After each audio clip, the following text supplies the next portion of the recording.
गर्भगीता। श्री कृष्णाय नमः। श्री गर्भगीता। अर्जुन उवाच।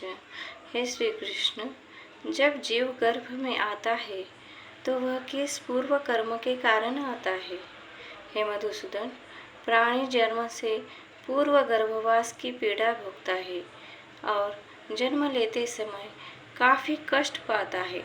फिर उसे रोग कष्ट आदि होते हैं, बुढ़ापा आता है और उसकी मृत्यु हो जाती है। हे प्रभु, कौन से कर्म प्राणी को जन्म मरण से मुक्ति दिलाते हैं? श्री भगवान उवाच।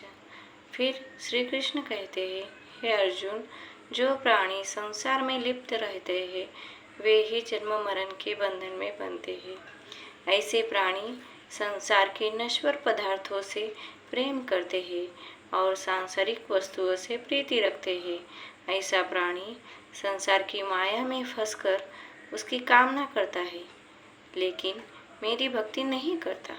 इसलिए वह बार बार जन्म मरण के चक्र में घूमता रहता है और दुख पाता है। अर्जुन कहता है, हे जनार्दन, यह मन मदमस्त हाथी की तरह है। मन काम, क्रोध, लोभ, मोह और अहंकार रूपी विकारों के वश में है। तृष्णा इसे शक्ति देती है। इन पांचों विकारों में अहंकार प्रबल है। हे ऋषिकेश, इस मदमस्त हाथी रूपी मन को वश में कैसे किया जाए? मन को भक्ति में किस विधि से लगाया जाए?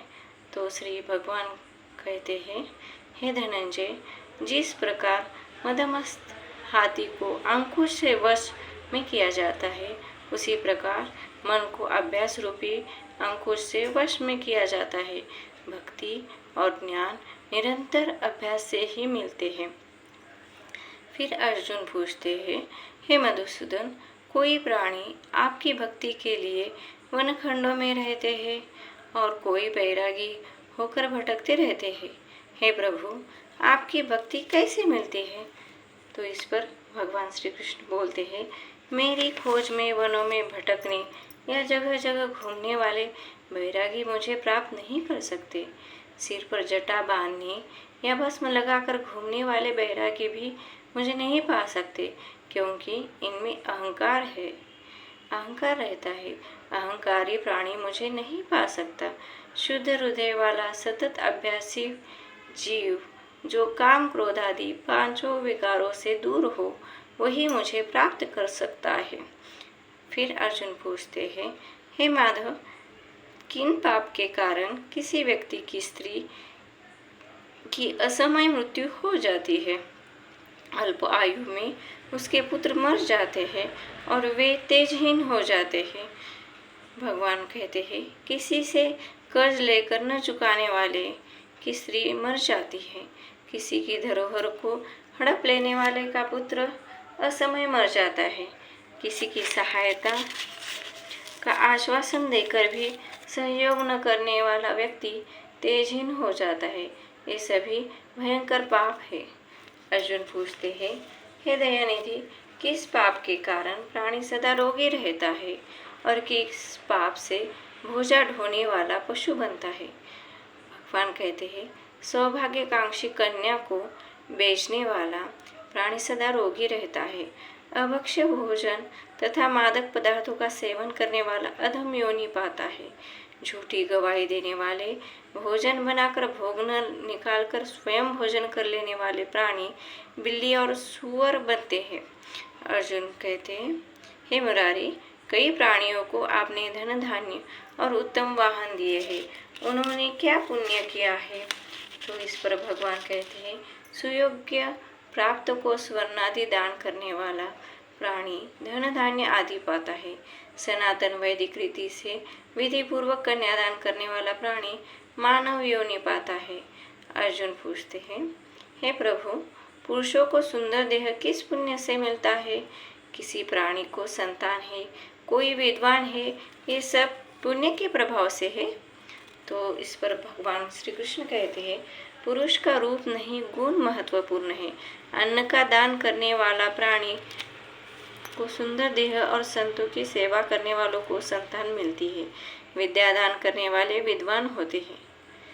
फिर अर्जुन पूछते हैं, हे भगवान, प्राणी धन स्त्री व सांसारिक सुखों से मोह क्यों रखता है? भगवान कहते हैं, मेरी कृपा से वंचित हो जाने पर प्राणी को धन व सांसारिक सुखों से मोह हो जाता है। ये सभी नाशवान है। विवेकी प्राणी को इससे दूर रहना चाहिए। अर्जुन पूछते हैं, हे प्रभु, किस कर्म से राजपाट व विद्या की प्राप्ति होती है? श्री भगवान कहते हैं, जो प्राणी काशी, हरिद्वार आदि तीर्थ स्थलों के दर्शन और निष्काम भाव से भक्ति करता है वह राजा बनता है, गुरु की सेवा करने वाला विद्वान होता है। अर्जुन पूछते हैं, हे जनार्दन, किसको अचानक बिना श्रम से ही धन मिलता है? कोई आजीवन निरोगी रहता है, उन्होंने क्या पुण्य किया है? भगवान कहते हैं, विनम्र भाव से गुप्त दान करने वाले को अनायास धन मिलता है, परोपकार करने वाले निरोगी रहते हैं। अर्जुन कहते हैं, प्राणी में रक्त विकार, दरिद्रता, खंडवायु, अंधता, पंगुता आदि होने का क्या कारण है? तो इस पर भगवान श्री कृष्ण कहते हैं, मेरी भक्ति से दूर रहने वाले क्रोधी प्राणी को रक्त विकार, आलसी प्राणियों को दरिद्रता, शील संयमहीन प्राणी को खंडवायु, पतिव्रत का उल्लंघन करने वाली स्त्री तथा संयम न रखने वाले पुरुष को अंधजा व पंगुता मिलती है। अर्जुन पूछते हैं, हे जगत गुरु दीक्षा के विषय में कृपा करके आप कुछ बताइए। भगवान श्री कृष्ण कहते हैं, हे कौन्तेय, तुम और तुम्हारी माता धन्य है। यह प्रश्न जगत का कल्याण करने वाला है। संयमी और इंद्रियों को वश में करने वाला सिद्ध पुरुष जो मेरी भक्ति तथा परोपकार में लगा हो वही गुरु है। गुरु के मार्गदर्शन में मेरी आराधना करने वाले व्यक्ति को मेरी भक्ति मिलती है। गुरु से विन्मुख होने वाले प्राणी को सप्तग्राम को मारने का पाप लगता है।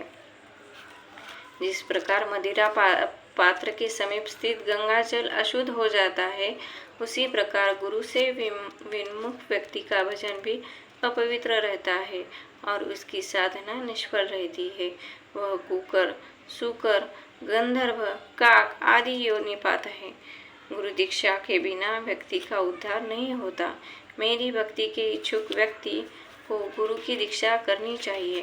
जैसे नदियों में गंगा, व्रतों में एकादशी व्रत और जीवों में मनुष्य तन श्रेष्ठ है, वैसे ही गुरु सेवा सर्वश्रेष्ठ है। जो गुरु की सेवा करता है उसे मेरी भक्ति मिलती है।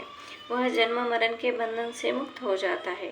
गुरु की सेवा करने वाले व्यक्ति को अश्वमेध यज्ञ का पुण्य मिलता है और वो कई गुना होता है। इति श्री गर्भ गीता संपूर्णम। इस प्रसंग को पढ़ने वाला और सुनने वाला प्राणी गर्भ के कष्ट नहीं भुगता और जन्म मरण के चक्र से मुक्त हो जाता है। उस प्राणी पर भगवान श्री कृष्ण की सदैव कृपा रहती है।